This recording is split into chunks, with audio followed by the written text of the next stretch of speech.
Hey guys, what's up? What's poppin'? It's me, Arka Prakash from Akuzachu's Hangama, and welcome to Akuzachu's Hangama. So, in our last video, we actually read the introduction of this book, which is the Autobiography of Dr. APJ Abdul Kalam, Wings of Fire.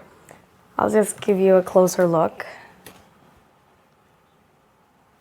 Yeah, so this book is an amazing book, and the reason why I chose this book is because Dr. APJ Abdul Kalam has been my role model for years now, if you ask me. And Dr. APJ Abdul Kalam is a wonderful person, to be honest. He has done so much for India, and he was the 11th president of India, and he's also known as the Missile Man of India. And he's known this for a reason, because his contribution to the space research in India is just amazing, actually. So in this autobiography, we will actually learn about everything that went through Dr. APJ Abdul Kalam's life.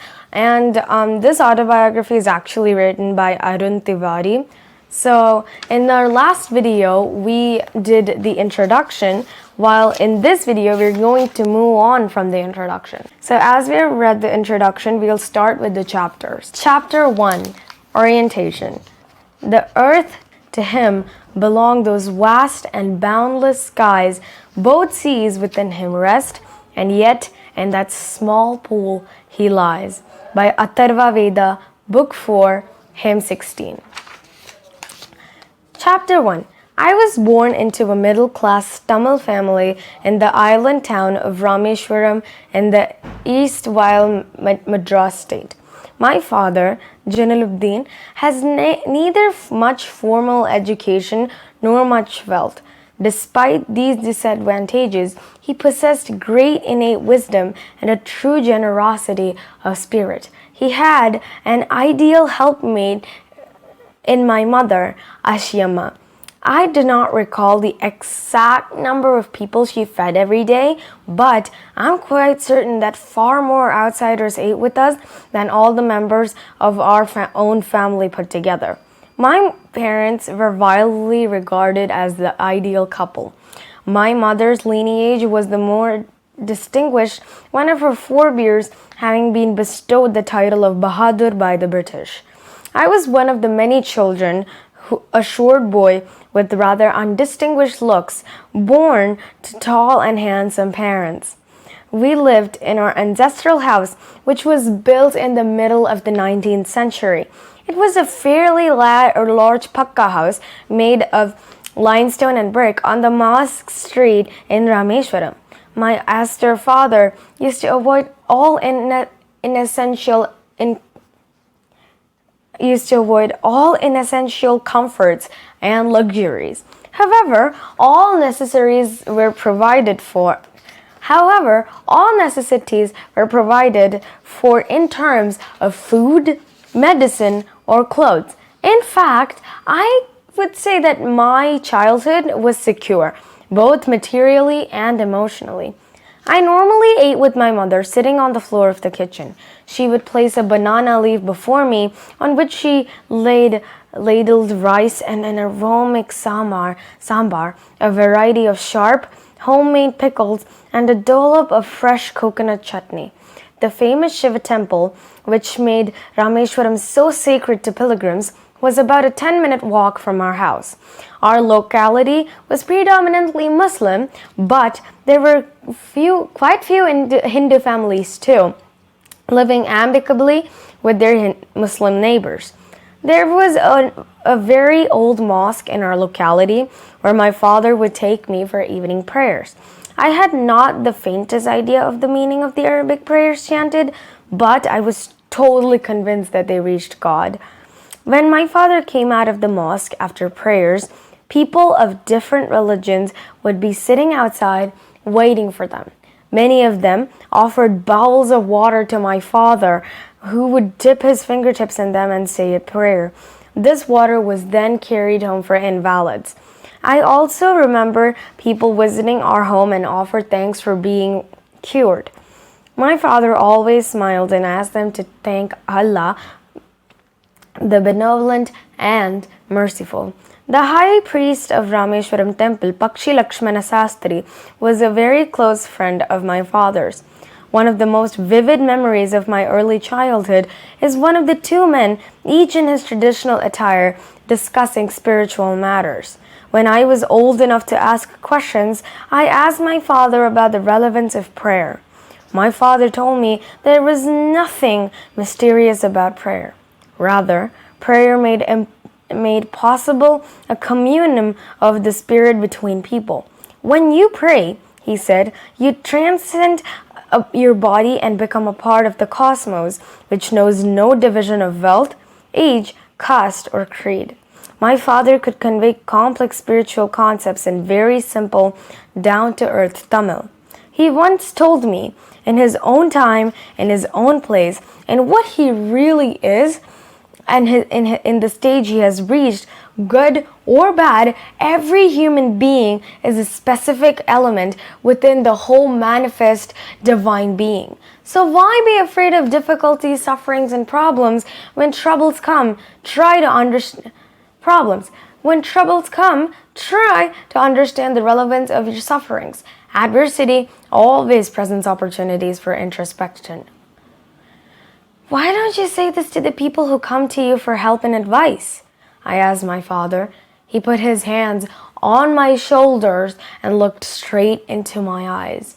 For quite some time he said nothing, as if he was judging my capacity to comprehend his words. He answered in a low, deep voice. His answer filled me with strange energy and enthusiasm.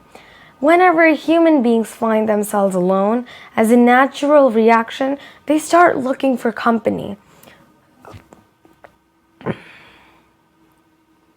Whenever they're in trouble, they look for someone to help them. Whenever they reach to impasse, they look to someone to show their way out. Every recurrent anguish, longing, and desire finds its own special helper. For the person who come to me in distress, I am but a go-between in their effort to propitiate demonic forces with prayers and offerings. This is not a correct approach at all and should never be followed. One must understand the difference between fear-ridden vision of destiny and the vision that enables us to seek our enemy of fulfillment within ourselves. I remember my father starting his day at 4 a.m. by reading the namaz before dawn. After the namaz, he used to walk down to the small coconut grove we owned about 4 miles from our own home.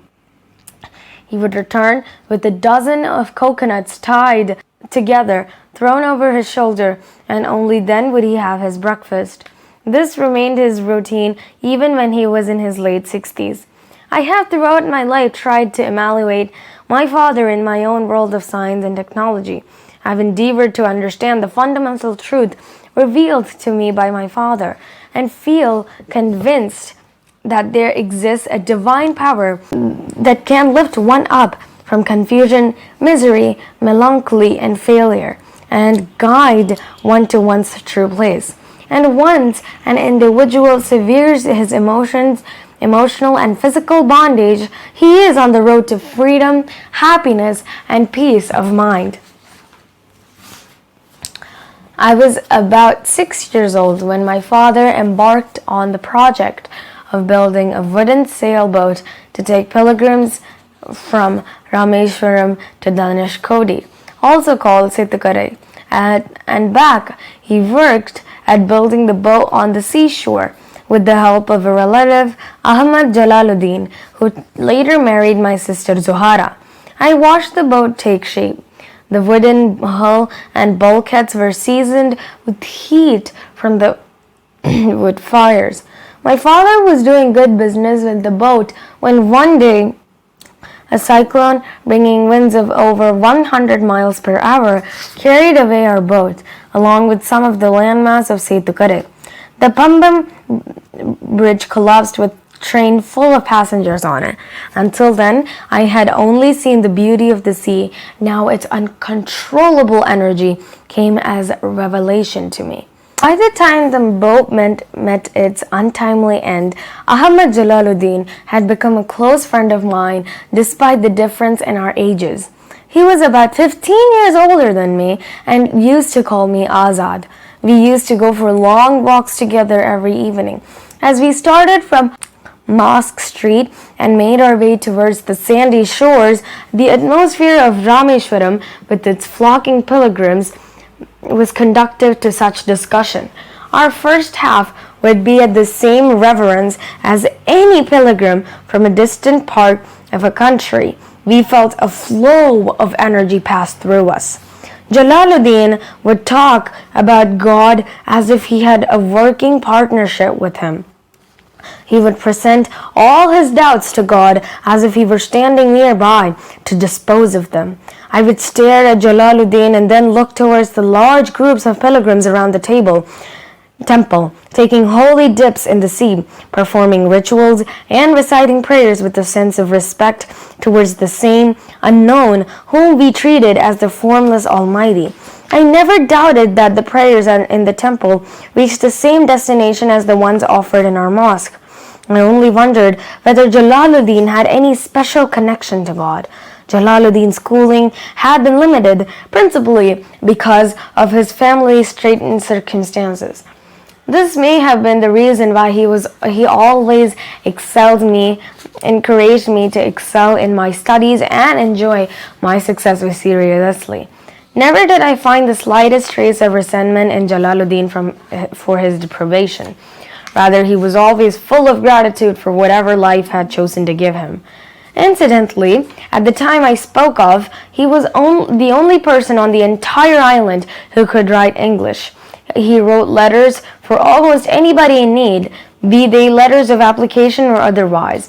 Nobody of my acquaintance, either in my family or in the neighborhood, even had Jalaluddin's level of education or any links of consequence with the outside world. Jalaluddin always spoke to me about educated people, of scientific discoveries, of contemporary literature, and of the achievements of medical science. It was he who made me aware of the brave new world beyond our narrow confines. In the humble environs of my boyhood, books were a scarce commodity. By local standards, however, the personal library of S.T.R. Manikam, a former revolutionary or militant nationalist, was sizable. He encouraged me to read all I could, and I often visited his home to borrow books. Another person who greatly influenced my boyhood was my first cousin, Shamsuddin. He was the sole distributor for newspapers in Rameshwaram.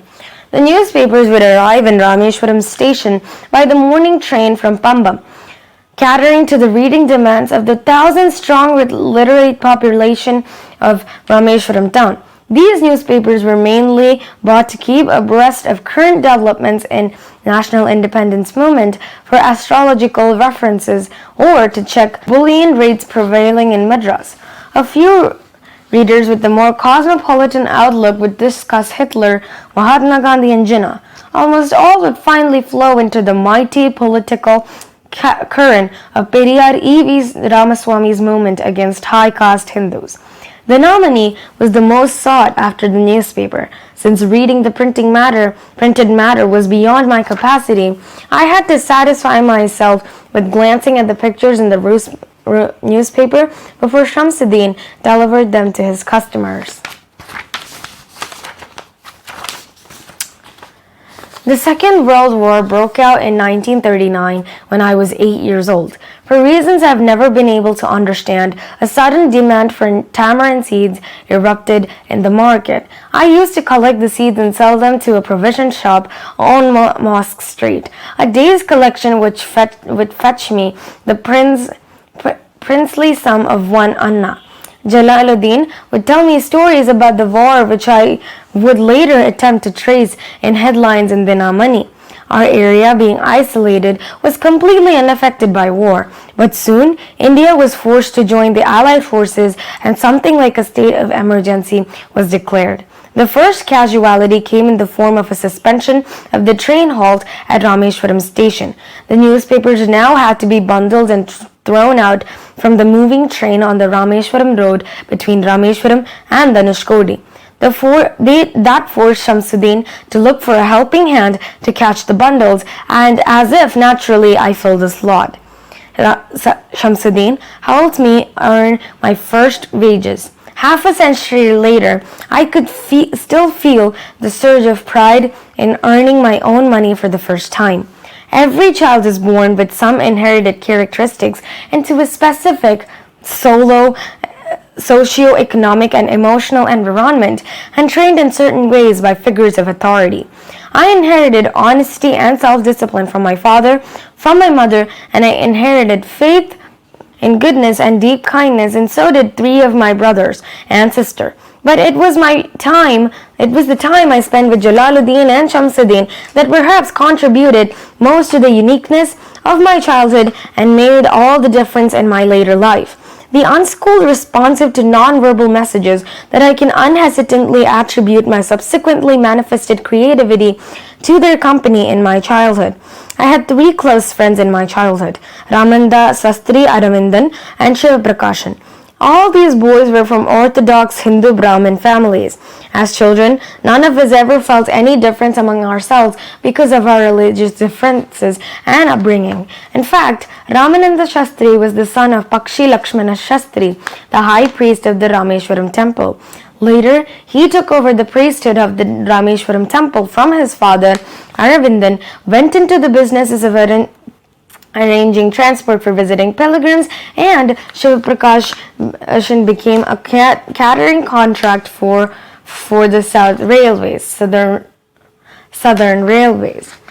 During the annual Sri Sita Rama Kalyanam ceremony, our family used to arrange boats with special platform for carrying idols of the Lord from the temple to the marriage site, situated in the middle of the pond called Rama Tirtha, which is near our house. Events from the Ramayana and from the life of the Prophet were the bedtime stories my mother and grandmother would tell the children in our family. One day, when I was in 5th standard at the Rameshwaram Elementary School, a new teacher came to our class. I used to wear a cap which marked me as Muslim, and I always sat in the front row next to Ramananda Shastri, who wore a sacred thread. A new teacher could not stomach a Hindu priest's son sitting with a Muslim boy. In accordance with our social ranking as the new teacher saw it, I was asked to go and sit on the back bench. I felt very sad, and so did Ramananda Shastri. He looked utterly downcast as I shifted to my seat in the last row. The image of him weeping when I shifted to the last row left a lasting impression on me. After school, we went home and told our respective parents about the incident. Lakshmana Shastri summoned the teacher and in our presence told the teacher that we should not spread the poison of social inequality and communal intolerance in the minds of innocent children. He bluntly asked the teacher to either apologize or quit the school and the island. Not only did the teacher regret his behavior, but the strong sense of conviction Lakshmana Shastri conveyed ultimately reformed this young teacher. On the whole, the small society of Rameshwaram was highly stratified and very rigid in terms of the segregation of different social groups. However, my science teacher Shiva Subramanian Iyer thought an orthodox Brahmin with a very conservative wife was something of a rebel. He did his best to break social barriers so that the people from varying backgrounds could mingle easily. He used to spend hours with me and would say, "Kalam, I want you to develop so that you are on par with the highly educated people of the big cities."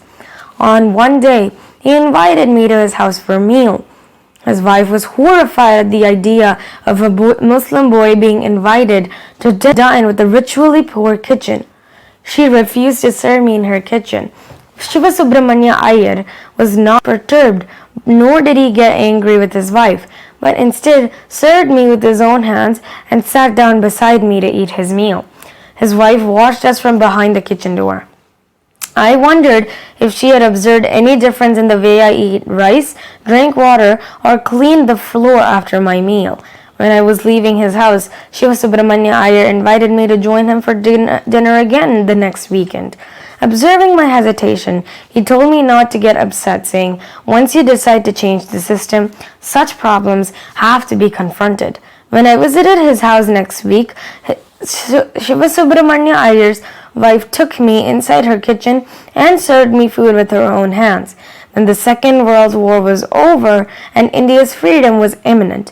Indians will build their own India, declared Gandhiji. The whole country was filled with an unprecedented optimism. I asked my father's permission to leave Rameshwaram and study at the distinct headquarters of Ramanandapuram. He told me as if thinking loud, "Abdul, I know you have to go away to grow. Does the seagull not fly across the sun, alone and without a nest? You must forego your longing for the land of your memories to move into the dwelling place of your greater desires. Our love will not blind you, nor will our needs hold you." He quoted Khalil Gibran to my hesitant mother. Your children are not your children. They are the sons and daughters of life's longing for itself. They come through you, but not from you. You may give them your love, but not your thoughts, for they have their own thoughts. He took me and my 3 brothers to the mosques and recited the prayer Al-Fatiha from the Holy Quran. As he put me on the train at Rameshwaram station, he said, "This island may be housing your body, but not your soul. Your soul dwells in the house of tomorrow, which none of us at Rameshwaram can visit, not even in our dreams. May God bless you, my child." Shamsuddin and Ahmad Jalaluddin traveled with me to Ramanathapuram to enroll me in Schwartz High School and to arrange me for my boarding there. Somehow I did not take the new setting. The town of Ramanathapuram was a thriving, factious town of some 50,000 people, but the coherence and harmony of Rameshwaram was absent. I missed my home and grabbed every opportunity to visit Rameshwaram. The pull of educational opportunities at Ramanathapuram was not strong enough to nullify the attraction of poli, a South Indian sweet my mother made. In fact, she used to prepare 12 distinctly different varieties of it, bringing out the flavor of every single ingredient used in the best possible combinations. Despite my homesickness, I was determined to come to terms with the new environment because I knew my father had invested great hopes in my success. My father visualized me as the collector in the making, and I thought it my duty to realize my father's dream, although I desperately missed my familiarity and security and comforts of Rameshwaram. Jalaluddin used to speak to me about the power of positive thinking, and I often recalled his words when I felt homesick or dejected. I tried hard to do as he said, which was to strive to control my thoughts and my mind, and through these to influence my destiny. And ironically, that destiny did not lead me back to Rameshwaram, but rather swept me further from home of my childhood.